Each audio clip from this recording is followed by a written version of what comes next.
L'attitude de l'Algérie face à la résolution américaine sur Gaza, qui a été votée il y a de cela 48 heures le 17 novembre 2025. L'Algérie a étonné le monde entier. Personne n'a compris pourquoi l'Algérie a voté cette résolution proposée par les États-Unis d'Amérique et imposée par les États-Unis d'Amérique avec l'abstention de la Chine et de la Russie. Au lendemain de ce vote de la résolution américaine, nous avons le chef de la diplomatie algérienne qui manipule, comme d'habitude, qui insulte l'intelligence des Algériens et des Algériens. Il essaie de nous faire croire, le régime Tebboune, qui n'a rien fait de mal. Au nom des intérêts, de l'intérêt supérieur du pays, de la clairvoyance dont ferait preuve Abdelmajid Tebboune, l'Algérie a voté en son âme et conscience en faveur de cette résolution américaine qui est à l'opposé, totalement à l'opposé de ce que l'Algérie défendait, de ce que l'Algérie croyait. Ma femme Tebboune a ramené le Hamas, il a ramené toutes les factions palestiniennes en octobre 2022 pour les unifier, pour les renforcer. 3 ans plus tard, il vote une résolution qui va les éliminer tous. En réalité, c'est l'idée, le projet du 3e mandat. Abdelmajid Tebboune fait des concessions à Washington et à l'Occident parce qu'il a dans sa tête l'idée de préparer un 3e mandat. Ce que veut Tebboune, c'est que Washington et Donald Trump soutiennent son régime, le prolongement de son pouvoir avec un 3e mandat qui lui trotte dans la tête et en garantissant à son clan une protection absolue et éternelle. L'attitude de l'Algérie face à la résolution américaine sur Gaza, qui a été votée il y a de cela 48 heures le 17 novembre 2025.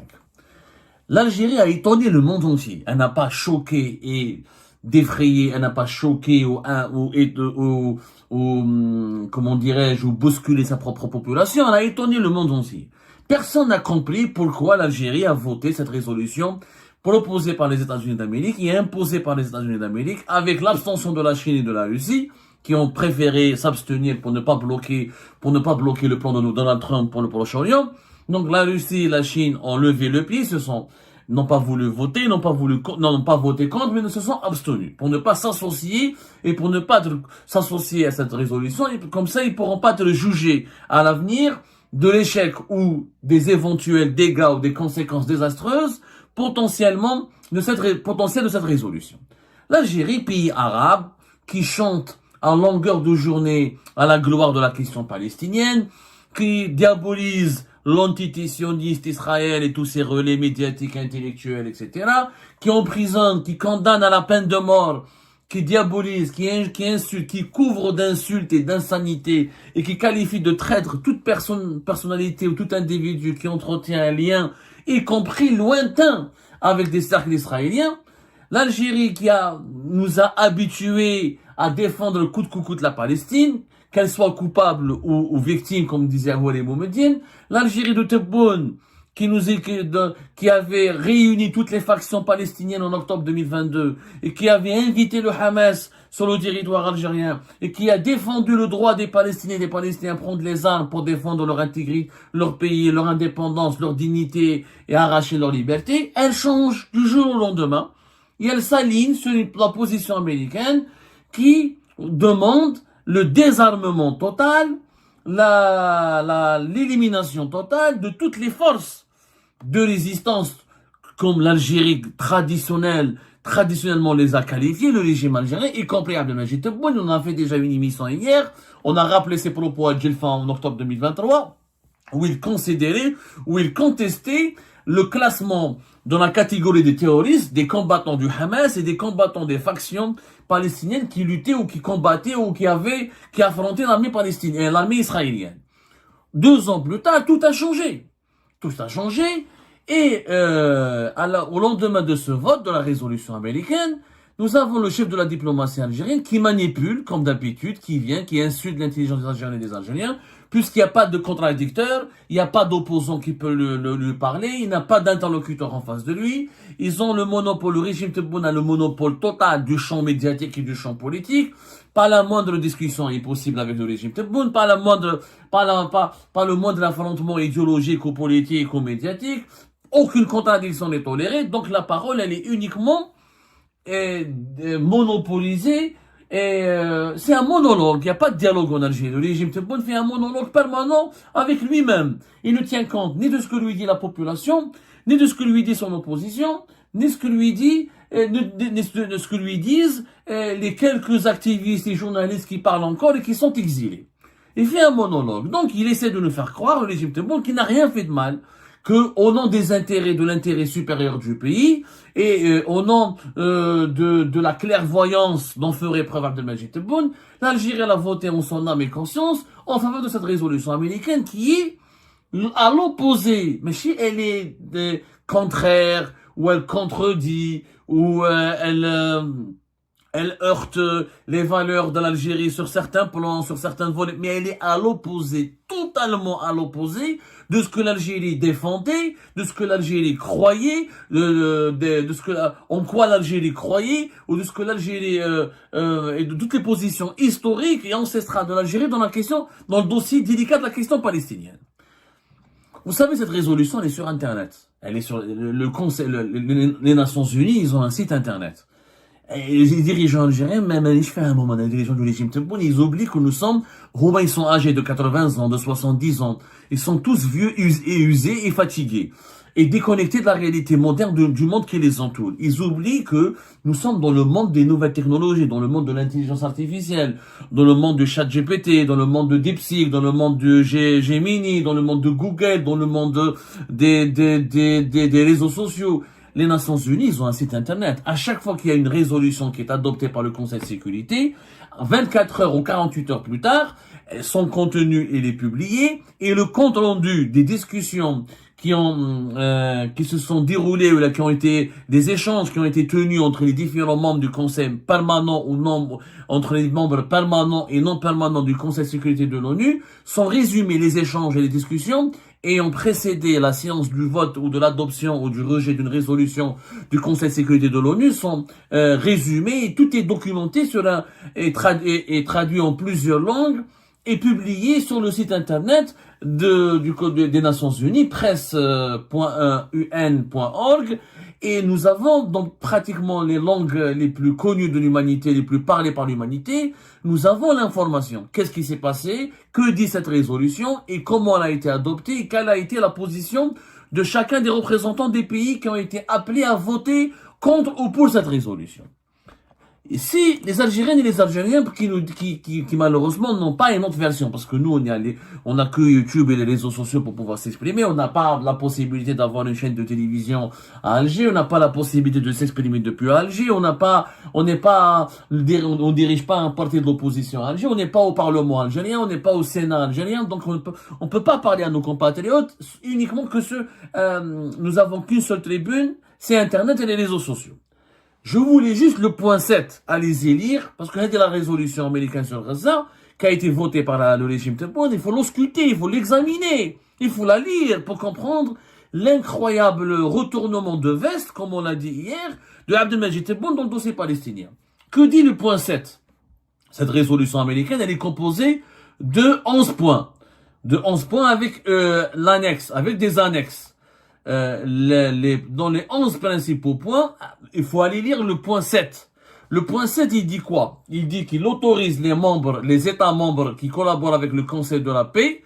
Le Conseil de paix, c'est le nouvel organisme qui a été créé, un nouvel organe de gouvernance internationale qui a été créé et qui sera présidé par Donald Trump pour administrer le territoire de Gaza d'ici au moins fin décembre 2027 en attendant de mettre en place une autorité palestinienne conforme, je ne sais pas à quoi, conforme aux attentes de la communauté internationale. Donc, je répète, le point 7, il dit qu'il faut créer à titre temporaire une force internationale de stabilisation à Gaza qui sera déployée sous un commandement unifié acceptable par le Conseil. Donc, c'est le Conseil de la paix qui va décider. Donc, ce n'est pas les Palestiniens et les Palestiniens ne vont décider de rien pour le moment jusqu'à la fin de l'année 2027.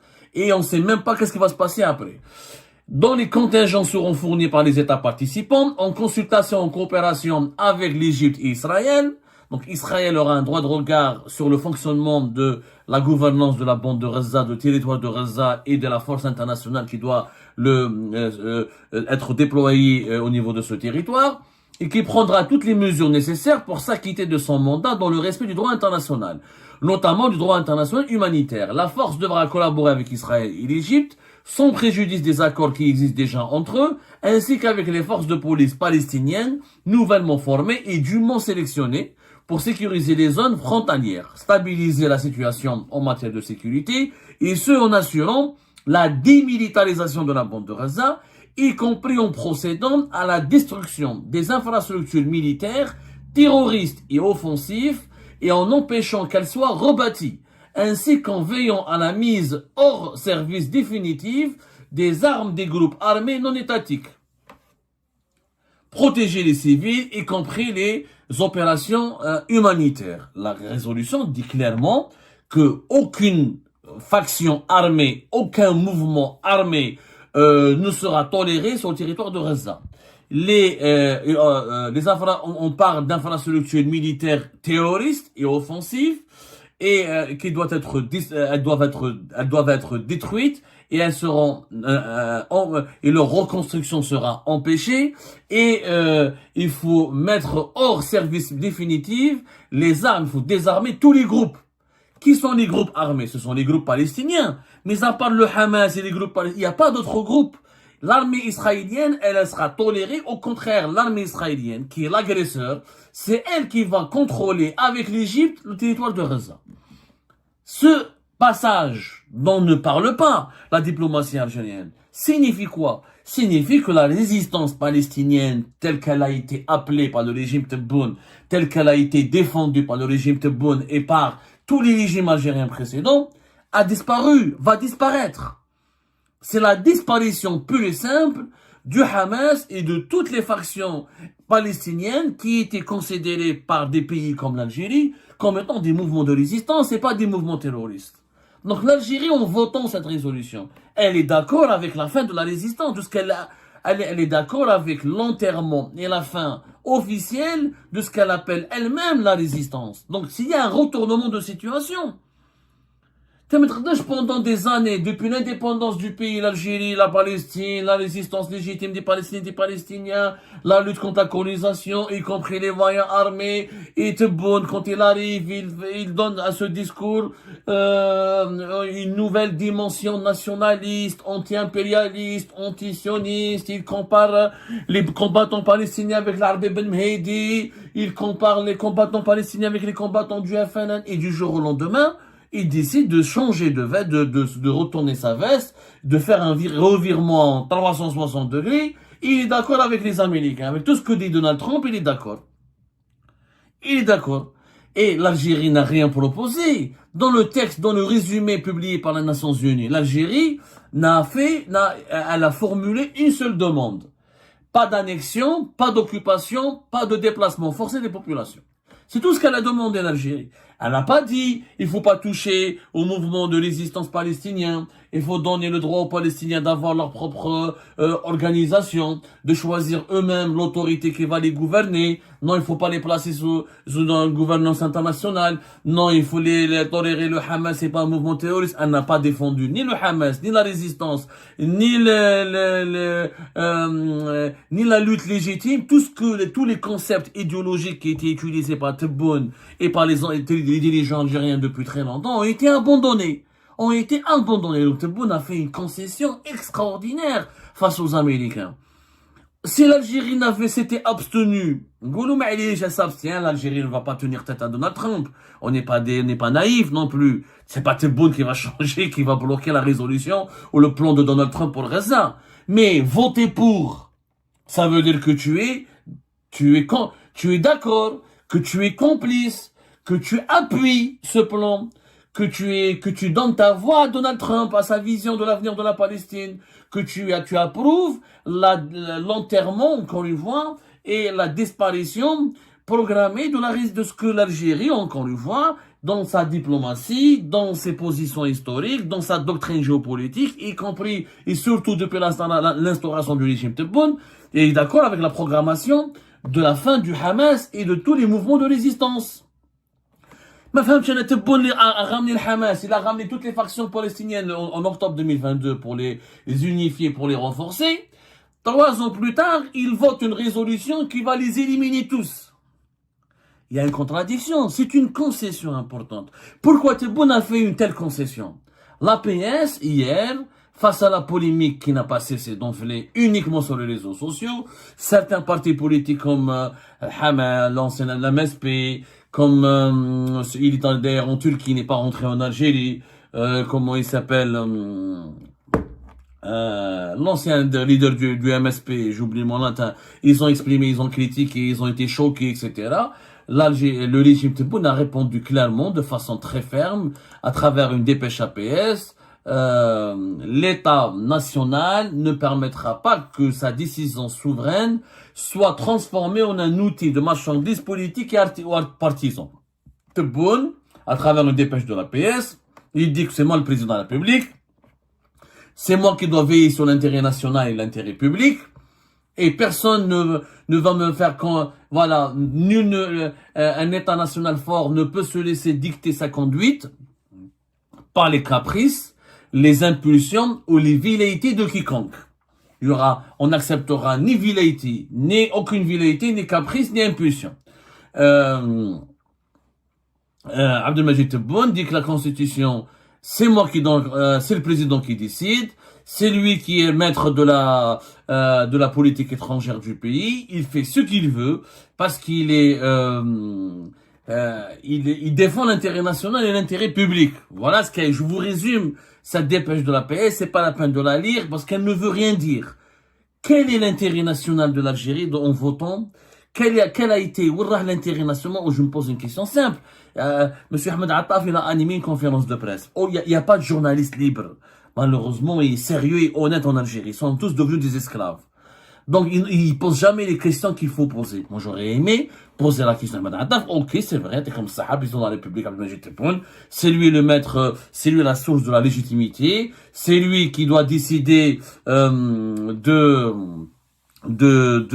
la politique extérieure de l'État, c'est lui qui est maître de la diplomatie du pays, c'est lui qui doit protéger l'intérêt national et public, mais quel est l'intérêt national et public de l'Algérie de s'aligner de façon bête, méchante et disciplinée et de façon écervelée sur la position américaine concernant la question palestinienne? Jamais un président algérien, aucun président algérien ayant présidé Abdelmajid Tebboune n'a fait une telle concession. Même Bouteflika, qui était le plus pro-occidental, le plus proche des Américains, n'a jamais fait une telle concession en disant les Palestiniens et les Palestiniens n'auront plus le droit de prendre les armes, n'auront plus le droit de former des milices ou de résister. Il y aura que l'armée israélienne et Gaza sera administrée par une autorité internationale en attendant de voir comment on va composer une autorité palestinienne. Même Bouteflika ne l'a pas fait. Même Bouteflika n'a pas fait une telle concession. Pourquoi Tebboune? Quel est cet intérêt national et public, pour reprendre encore une fois les termes et le vocabulaire de la dépêche de l'APS, qui va être protégé, préservé ou renforcé à travers l'adhésion du régime Tebboune à la position américaine, à la résolution américaine, au projet de Donald Trump pour Gaza et la Palestine. Moi, je ne vois aucun intérêt. Comme je l'ai dit hier dans une émission sur un ton très calme, de façon très objective et détaillée, je ne vois pas qu'est-ce que les Américains ont offert à l'Algérie en contrepartie de cette concession.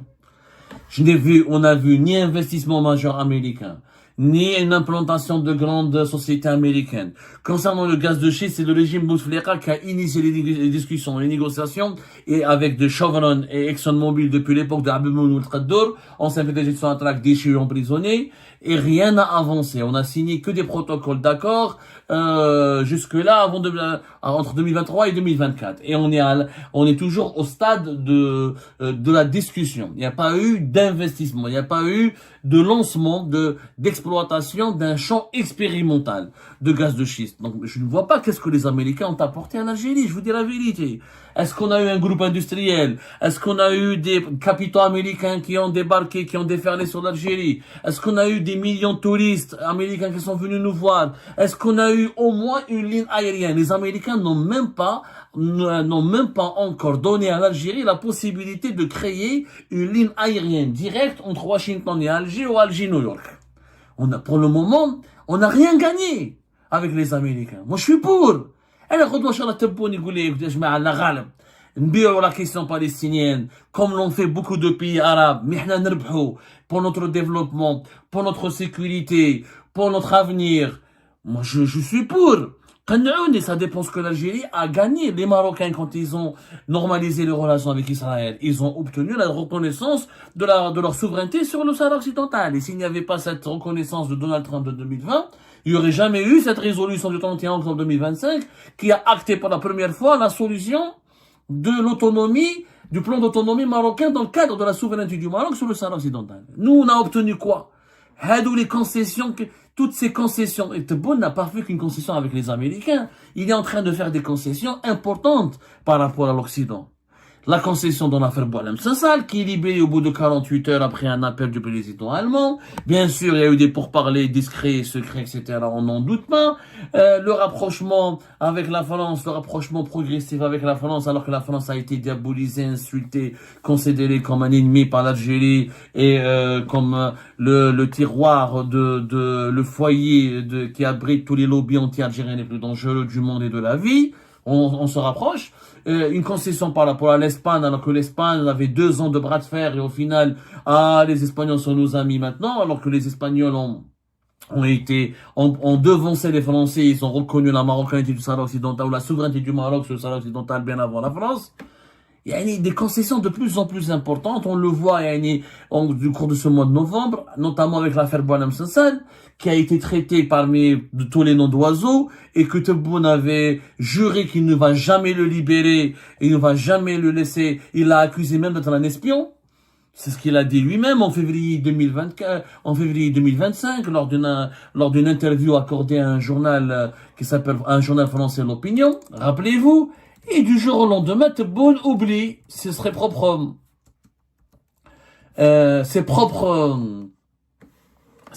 engagements, il oublie ses propres diatribes, il oublie ses propres insultes, il oublie ses propres discours, et il change d'attitude du jour au lendemain. Qu'est-ce qui se passe? Moi, je vais vous donner une piste. En réalité, Tebboune, ce n'est pas l'intérêt national de l'Algérie, ou l'intérêt public de l'Algérie, ou les intérêts stratégiques de l'Algérie qui le préoccupent, et qui le poussent à se rapprocher de plus en plus de l'Occident, et à faire des concessions importantes, quitte à renier les positions ou les doctrines historiques, ou plutôt les pensées doctrinales, ou les positions doctrinales de l'Algérie depuis son indépendance. En réalité, c'est l'idée, le projet du 3e mandat. Abdelmajid Tebboune fait des concessions à Washington et à l'Occident parce qu'il a dans sa tête l'idée de préparer un 3e mandat. Là, on est dans un autre registre. On n'est plus dans l'intérêt national, dans l'intérêt public. Ce qui préoccupe, ce que veut Tebboune, c'est que Washington et Donald Trump soutiennent son régime et appuient éventuellement le prolongement de son pouvoir et le renouvellement de son mandat présidentiel à la tête de l'État algérien avec un 3e mandat qui lui trotte dans la tête. Parce que là, clairement, Tebboune il se dit, je suis encore en bonne santé, je suis très âgé, mais je suis pas gravement malade, je suis pas sur une chaise roulante comme Bouteflika, je trouve pas de successeur. Chengriha et l'armée risquent de ne jamais être d'accord de valider un profil pour être mon propre successeur. Tebboune ne fait pas confiance, peut-être même, je pense comme il est très parano, comme il est très méfiant, comme il est lunatique, comme il est aveuglé convaincu que par ses propres certitudes, il se pourrait que Tebboune finalement dise je ne vais pas trouver un bon successeur, et qu'est-ce qui me garantira que mon successeur va protéger ma famille, mes enfants et les intérêts de mon clan? Alors, tant que je suis bien, tant que je suis en forme, c'est à moi de continuer. 2029, c'est demain, ça passe vite. Déjà, nous sommes, dans 2 mois, on sera en 2026, et peut-être que Tebboune, dès 2027, sera amené à changer la Constitution pour prolonger son mandat présidentiel, ou peut-être ne pas briguer un 3e mandat, mais pour faire un changement qui permettrait à son mandat de s'étirer, d'aller au-delà de 2029, en attendant de voir comment son état de santé va évoluer, est-ce qu'il va mourir au pouvoir, est-ce qu'il va trouver un successeur dès maintenant, ou réformer la Constitution pour ouvrir la possibilité et la voie à un 3e mandat qui va le sécuriser lui-même, qui va lui permettre de rester au pouvoir durant toute la vie, et ou de choisir à la dernière minute un successeur sans se précipiter, sans être dans l'urgence et en garantissant à son clan une protection absolue et éternelle. Et ben c'est la fin de cette vidéo les amis. Je vous remercie comme d'habitude pour avoir suivi jusqu'à la fin. N'oubliez pas de nous laisser vos commentaires et vos réactions sur la vidéo et de vous abonner à la chaîne si vous n'êtes pas encore abonné. Et merci aussi pour vos commentaires et vos discussions très animées dans la section des commentaires.